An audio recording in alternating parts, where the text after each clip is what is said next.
नमस्कार, आप देख रहे हैं अपने उत्तराखंड में हूं आपके साथ संदीप तिवारी। बीते 10 मई से उत्तराखंड में शुरू हुई चार धाम यात्रा को लेकर राज्य सरकार की अधूरी तैयारियों का आरोप लग रहा है। आपको बता दें कि कांग्रेस ने राज्य सरकार पर सवाल खड़े करने शुरू कर दिए हैं। हल्द्वानी से कांग्रेस विधायक सुमित हृदय ने चार धाम यात्रा की शुरुआती चरण में ही उखड़ रही लाखों श्रद्धालुओं की भीड़ के चलते चारों धामों और यात्रा मार्गों में आपको बता दें कि चलते फैली अव्यवस्थाओं को कांग्रेस विधायक ने राज्य सरकार का फेलियर बताया है। वहीं कांग्रेस विधायक सुमित हृदय का कहना है कि राज्य सरकार यात्रा में अभी तक आए लाखों श्रद्धालुओं को किसी भी प्रकार की सुविधा देने में असफल रही है, जो दिखाता है कि बीजेपी को सिर्फ चुनाव से ही मतलब है, राज्य से नहीं।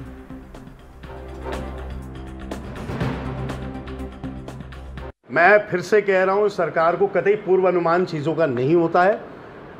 जब पूरी आपदा आ जाती है, जब परेशानी सर पे आ जाती है, पानी सर के ऊपर से चला जाता है, तब ये सरकार सोई हुई नींद से जागती है। सरकार, मुझे लगता है, केवल चुनाव लड़ाने तक ही सीमित सरकार थी। 19 तारीख के बाद से तो लग ही नहीं रहा है कि सरकार किसी व्यवस्था पे ध्यान दे रही है। चार धाम यात्रा में इस वर्ष जितने श्रद्धालु पिछले वर्ष आए थे, उससे 2 गुना ऑलरेडी आ चुके हैं। रजिस्ट्रेशन रुक चुका है, ट्रैफिक जैम हमने गाड़ियों का तो सुना है, लेकिन वहीं पे देखने को मिलता है कि पैदल चलने वालों का भी जाम लग चुका है।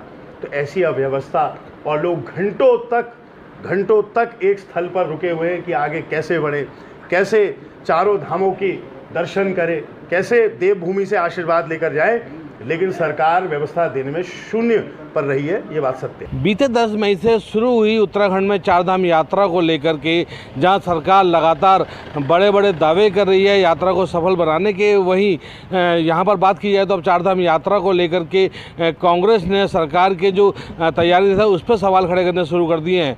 हल्द्वानी विधायक सुमित हृदय ने लगातार यहाँ पर बात की जाए तो चारधाम यात्रा की तैयारियों को लेकर के सरकार पर गंभीर आरोप लगाए हैं। सुमित हृदय जो हल्द्वानी के विधायक हैं कांग्रेस से, उनका कहना है कि चारधाम यात्रा को लेकर के सरकार की कोई भी तैयारियां नहीं थी, और उसी के चलते अभी क्योंकि जो यहाँ पर चारधाम यात्रा क्योंकि शुरुआती दौर में है और अभी से ही यहाँ पर जो है लाखों की संख्या में लोग श्रद्धालु चारधाम यात्रा के लिए पहुँच रहे हैं और वहाँ पर लगातार अव्यवस्था देखी जा रही है, और उसी के चलते वहाँ पर जो लोग हैं वो बेहद परेशान हैं। यहाँ पर जो घंटों जो लोग जो पैदल मार्ग में जा रहे हैं उनको वहाँ पर जाम का सामना करना पड़ रहा है। लोग अवस्था के चलते परेशान नज़र आ रहे हैं, और इसी को लेकर के अब कहीं ना कहीं कांग्रेस राज्य सरकार पर चौतरफा हमला बोल रही है। सुमित हृदय का साफ तौर से कहना था कि चारधाम यात्रा की तैयारियां के बड़े बड़े दावे किए गए, लेकिन उन तैयारियों को पुख्ता तौर पे यहाँ पर नहीं पूरा किया गया, जिसके चलते यहाँ जो लोग आ रहे हैं देश और विदेश से, उनके मन में उत्तराखंड की छवि अच्छी बनने की बजाय यहाँ पर गलत छवि बन रही है, क्योंकि व्यवस्थाएं ठीक नहीं है, और उसको लेकर के राज्य सरकार को इसकी ओर ध्यान देना होगा। नहीं तो उत्तराखंड की जो छवि है वो अन्य देश और विदेश में कहीं ना कहीं खराब होगी, और उसको लेकर के इसकी जिम्मेदारी राज्य सरकार की होगी। Amit Chaudhary, ANB news, Haldwani. राजधानी देहरादून के खलंगा में पेड़ काटने का प्रस्तावित मामला थमने का नाम नहीं ले रहा है। बता दें कि बीजेपी विधायक ने इस मामले में मुख्यमंत्री पुष्कर सिंह धामी को पत्र लिखा है और खलंगा में पेड़ काटे जाने का विरोध किया है। बीजेपी विधायक उमेश शर्मा काऊ ने साफ किया है कि खलंगा में पेयजल निगम का प्रस्तावित प्रोजेक्ट निरस्त होगा। खलंगा में किसी भी हाल में इस प्रोजेक्ट को नहीं बनने दिया जाएगा। दरअसल देहरादून में पानी की किल्लत को देखते हुए पेयजल निगम ने खलंगा के करीब 7 हेक्टेयर जंगल क्षेत्र में वाटर ट्रीटमेंट प्लांट बनाने का निर्णय लिया है, जिसके लिए खलंगा के जंगलों में पेड़ों का चिन्हीकरण भी कर दिया गया है, जिन्हें काटा जाएगा।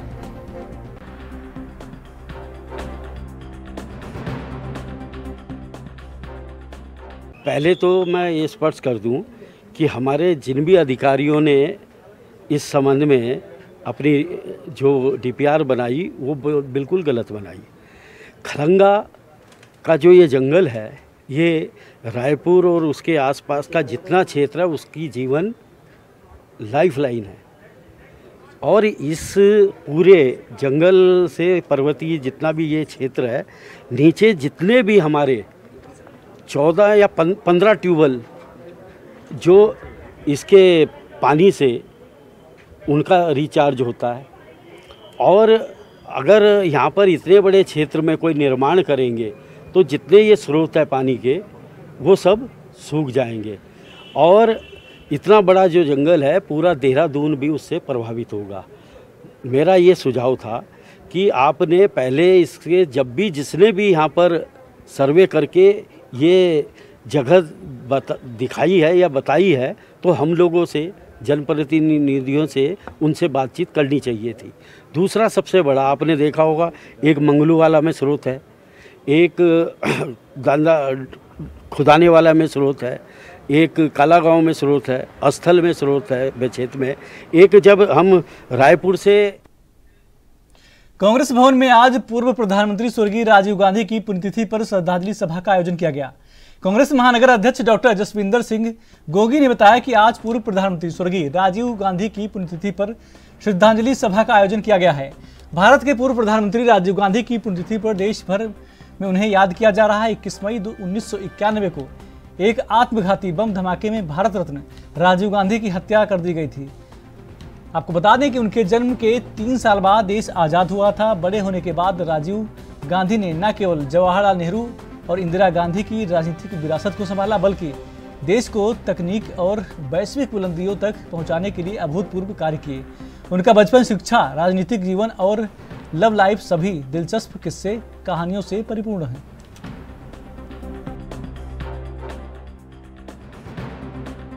देखिए, आज राजीव जी की पुण्यतिथि है और महानगर कांग्रेस कमेटी और सब जितने हमारे वरिष्ठ कांग्रेस जन हैं, आंदोलनकारी भी, और सभी साथियों ने आज हम लोग यहाँ इकट्ठे हुए हैं और आज उन्हें हमने श्रद्धांजलि दी है।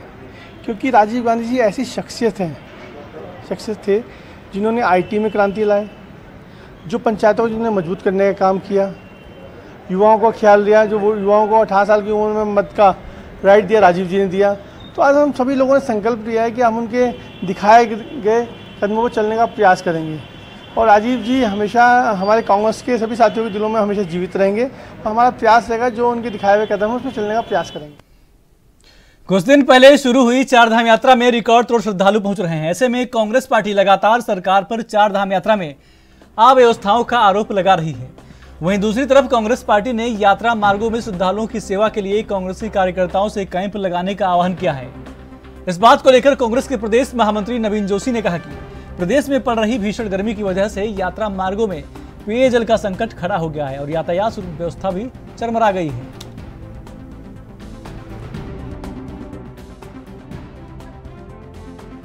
देखिए, चारधाम यात्रा शुरू हो चुकी है। हिंदू धर्म के करोड़ों लोगों की आस्था का प्रतीक है चारधाम यात्रा। उसमें पूरे विश्व से लोग आते हैं और लेकिन जो उनको समस्याओं का सामना आ रहा है, हमारे प्रदेश कांग्रेस के अध्यक्ष माननीय करण मेहरा जी ने हमारे जितने भी जिलाध्यक्ष हैं उनको निर्देशित किया है कि जितने भी यात्री आ रहे हैं उनको किसी भी प्रकार की समस्या का कोई सामना ना करना पड़े। अगर भोजन की व्यवस्था करनी है तो भोजन की व्यवस्था कराइए, रहने की व्यवस्था होगी, स्वास्थ्य की व्यवस्था होगी, सारी व्यवस्थाएं कांग्रेस के जो हमारे कार्यकर्ता खुद मैदान में उतर चुके हैं। जो सरकार की ओर से जो कमियां रह गई हैं और जो सरकार ने काम नहीं किए हैं तो हमारे कांग्रेस के कार्यकर्ता जाएंगे, उसमें हमारे जिलाध्यक्ष हैं, हमारे ब्लॉक के अध्यक्ष हैं, जो हमारे पार्टी के सीनियर लीडर हैं, वो फील्ड में उतर के लोगों को भोजन भी कराएंगे और उनके रहने खाने की सारी व्यवस्था कांग्रेस की ओर से की गई है। तो इसके लिए हमारे कांग्रेस के सारे नेता तैयार हैं। निश्चित तौर से इसके एक अच्छा रिजल्ट भी आएगा और जो विश्व से जो लोग आ रहे हैं एक मैसेज अच्छा जाएगा। ऐसे तो सरकार को पहले व्यवस्था इसमें करनी चाहिए थी, लेकिन सरकार ने जो व्यवस्था नहीं करी है सरकार के मलिन बस्तियों को हटाने को लेकर मामला तूल पकड़ता जा रहा है। नेशनल ग्रीन ट्रिब्यूनल ने मलिन बस्तियों में कई घरों को चिन्हित कर हटाने की रिपोर्ट के बाद इस मामले पर राजनीतिक गलियारों में भी सियासत तेज हो गई है। जहां एक तरफ सरकार इसे अतिक्रमण हटाने और शहर के भीतर सफाई व्यवस्था को कायम रखने के लिए एक महत्वपूर्ण कदम बता रही है, वहीं मुख्य विपक्षी दल कांग्रेस इस पूरे मामले में सरकार पर वादा खिलाफी का आरोप लगा रही है। कांग्रेस का साफ तौर पर कहना है कि भाजपा ने मलिन बस्तियों में बसे लोगों को उनके घरों पर मालिकाना हक देने की बात की थी। हालांकि इसके ठीक विपरीत सरकार इनके घरों को उजाड़ने जा रही है।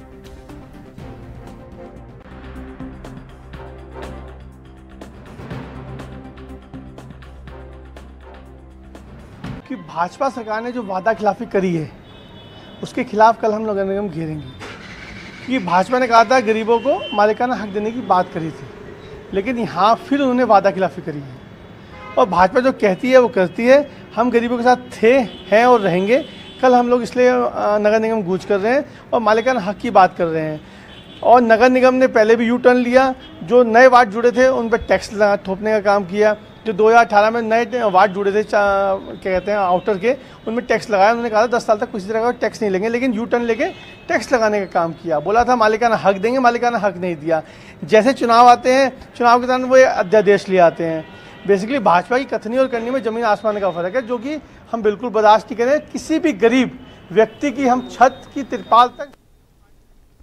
राष्ट्रीय बाल अधिकार संरक्षण आयोग के अध्यक्ष प्रियंक कानूनगो ने पिछले दिनों देहरादून के कुछ मदरसों का औचक निरीक्षण किया था। निरीक्षण में उन्होंने पाया कि बिहार और उत्तर प्रदेश से बच्चों को यहां लाकर मदरसों में पढ़ाया जा रहा है। उत्तराखंड में मदरसों की मैपिंग न करने पर राष्ट्रीय बाल अधिकार संरक्षण आयोग ने सभी जिला अधिकारियों को समन जारी कर दिल्ली तलब किया है। आपको बता दें कि 6 जिलों के अधिकारियों को 7 जून और अन्य को 10 जून को आयोग में पेश होना होगा।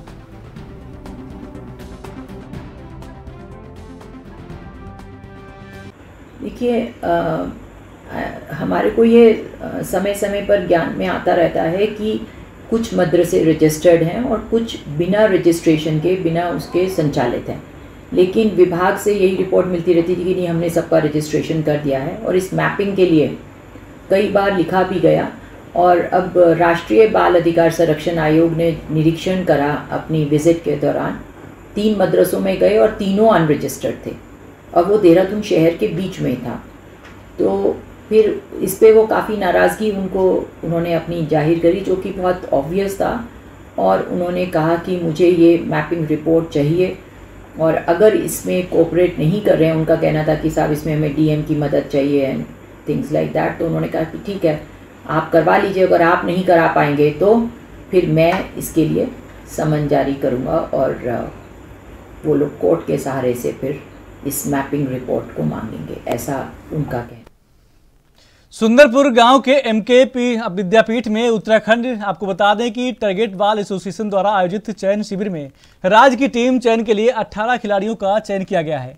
चुने गए खिलाड़ी 1 जून से होने वाली 10 दिवसीय प्रशिक्षण शिविर में भाग लेंगे। नेशनल प्रतियोगिता में भाग लेने के लिए राज्य की टीम प्रक्रिया के तहत सुंदरपुर के, आपको बता दें कि सुंदरपुर में एमके विद्यापीठ में शिविर का आयोजन हुआ है। इस दौरान टारगेट बॉल में के रेफरी उपेंद्र मंडल व दीपक पांडे ने बताया कि शिविर में 40 खिलाड़ियों ने भाग लिया है।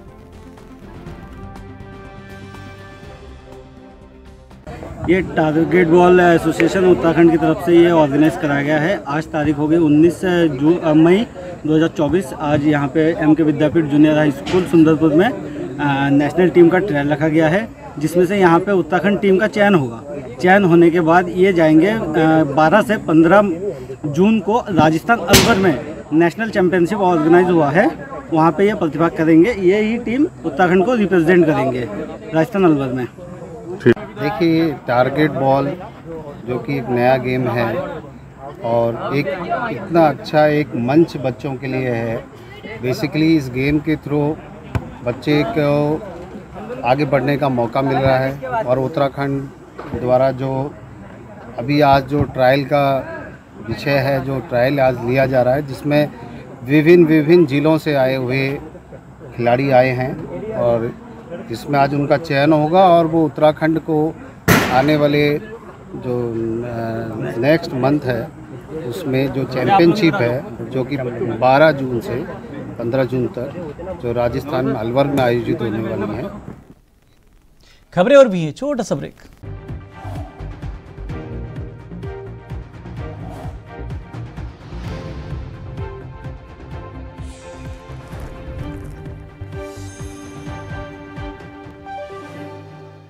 ब्रेक के बाद स्वागत है आपका। खबरों में आगे बढ़ते हैं। अल्मोड़ा के सोमेश्वर में बीते दिनों बादल फटने से कोसी बैराज में सिल्ट व गाद आने से नगर में पेयजल व्यवस्था चरमरा गई है, जिससे अल्मोड़ा नगर में पिछले कुछ दिनों से नगर की जनता को गंदा पानी मिल रहा है, जिसके चलते कांग्रेस विधायक मनोज तिवारी ने आज कोसी बैराज का औचक निरीक्षण किया। विधायक ने सिंचाई विभाग के अफसरों से दिक्कतों में, आपको बता दें कि जानकारी ली किस प्रकार से दिक्कत आ रही, साथ ही भविष्य में बैराज में जमा होने वाली गाद की समस्या से कैसे निपटा जा सकता है, इसको लेकर अफसरों को जरूरी दिशा निर्देश दिए।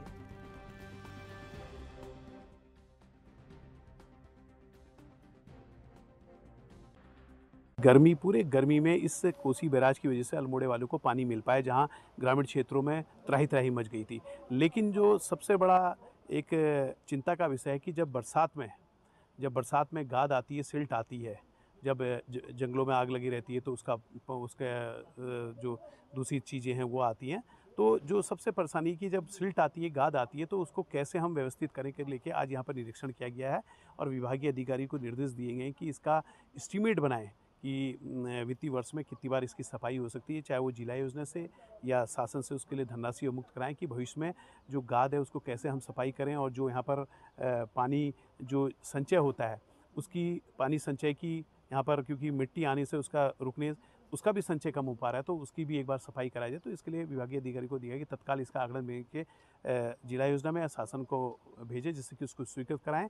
और दूसरा, जल संस्थान के विभागीय अधिकारी को स्पष्ट निर्देश दिए हैं कि अल्मोड़े के लोगों को जल्दी से जल्दी व्यवस्थित करें और दूषित पानी ना पिलाएं और स्वच्छ पानी देने का काम करें। और उसमें जो भी फिल्ट्रेशन की या जो भी कमी है या तो उसके लिए भी कहा गया कि उसका आकलन भेजे जिससे कि शासन से भविष्य में उसके लिए भी बजट मंजूर कराने का प्रयास करें। तो उनको जो पानी लिफ्ट किया गया तो उसमें कुछ राख या जो भी शरीर वो कुछ सफाई का होता है। मेरे ख्याल जहाँ तक मेरी जानकारी, जल संस्थान ने अपने टैंक सफाई करा लिए और अभी जो यहाँ पे जो पानी है ये तो एजीटीजी रहता है, क्योंकि यहाँ पे हम केवल मोटा कचरा ही निकाल सकते हैं। सिल्ट वगैरह का यहाँ पे डिसिल्टिंग या सेडिमेंटेशन करने के लिए हमारे पास कोई यहाँ पे व्यवस्था नहीं है, तो वो तो अपने टैंक में ही उसको रख के और उसको क्लोरिनेशन वगैरह जो भी दवाई डालते हैं उसको करते हैं। तो ये जो पानी आ रहा है इसके बारे में विकास के नाम पर जंगलों की कटाई कोई नई बात नहीं है। देहरादून के खलंगा वन क्षेत्र में विकास की आरी चलने को तैयार है, क्योंकि इस क्षेत्र में एक बड़ा जलाशय बनाने की बात कही जा रही है। इसके लिए 2000 पेड़ों की बलि दी जाएगी। फिलहाल पेड़ों पर लाल निशान लगा दिए गए हैं, जिसके बाद वन क्षेत्र को बचाने को लेकर तमाम सामाजिक, पर्यावरण प्रेमी, युवा और जन संगठन पुरजोर विरोध कर रहे हैं।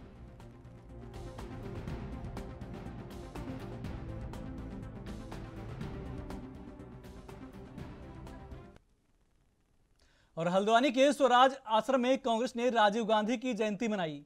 विधायक सुमित हृदय सहित कांग्रेस के कार्यकर्ताओं ने राजीव गांधी को याद करते हुए उनके द्वारा युवाओं को मतदान दिए जाने का अधिकार और महिलाओं को पंचायती राज में अधिकार दिए जाने सहित सूचना क्रांति युग परिवर्तन का नायक मानते हुए उनके पद चिन्हों पर चलने का संकल्प लिया।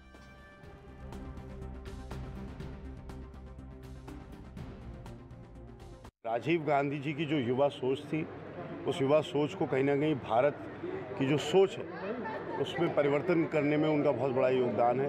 अगर आज हम कंप्यूटर की क्रांति की बात करें, इंफॉर्मेशन टेक्नोलॉजी की क्रांति की बात करें, उसके जनक राजीव गांधी जी थे। कंप्यूटर जब वो भारत में ला रहे थे, कई ऐसे दल थे जो आज सत्ता में हैं जो कह रहे थे, जिन्होंने बैलगाड़ी निकाल कर विरोध करा था। लेकिन फिर भी विपरीत परिस्थितियों में भारत के आधुनिकीकरण में जो उनका योगदान है अविस्मरणीय है। साथ ही साथ महिलाओं को अगर आज पंचायतों में आरक्षण मिला है, वो भी राजीव गांधी जी की सोच थी।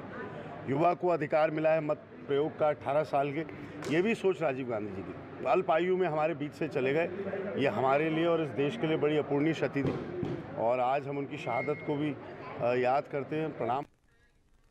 कुमाऊं की लाइफ लाइन के रूप में पहचानी जाने वाली कुमाऊं बस सर्विस यानी कुमाऊं मोटर्स ऑनर्स यूनियन द्वारा यात्रियों के लिए ई टिकटिंग की व्यवस्था शुरू कर दी गई है।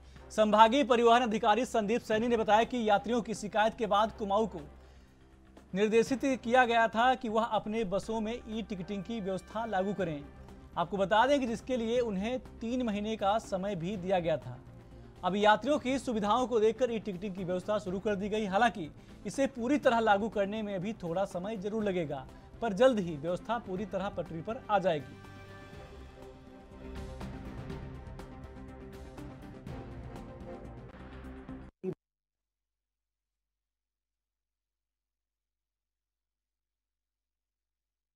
बैठक हुई थी हमारी, उसमें निर्देश जारी किए गए थे आरटीए द्वारा कि बैठक के 3 महीने उपरांत जितनी भी स्टेज कैरेज की बसेज़ हैं उनको ई टिकट के माध्यम से जो है टिकटिंग करनी पड़ेगी, क्योंकि कई बार शिकायतें आती हैं जो टिकट्स हैं बस में वो मैनुअल टिकट जारी नहीं किए जाते हैं। तो इसमें केमू द्वारा पहल करते हुए एक मशीन अब उनके द्वारा परचेज़ की गई है और एक बस में उनके द्वारा ई टिकटिंग के माध्यम से टिकट चालू की गई है।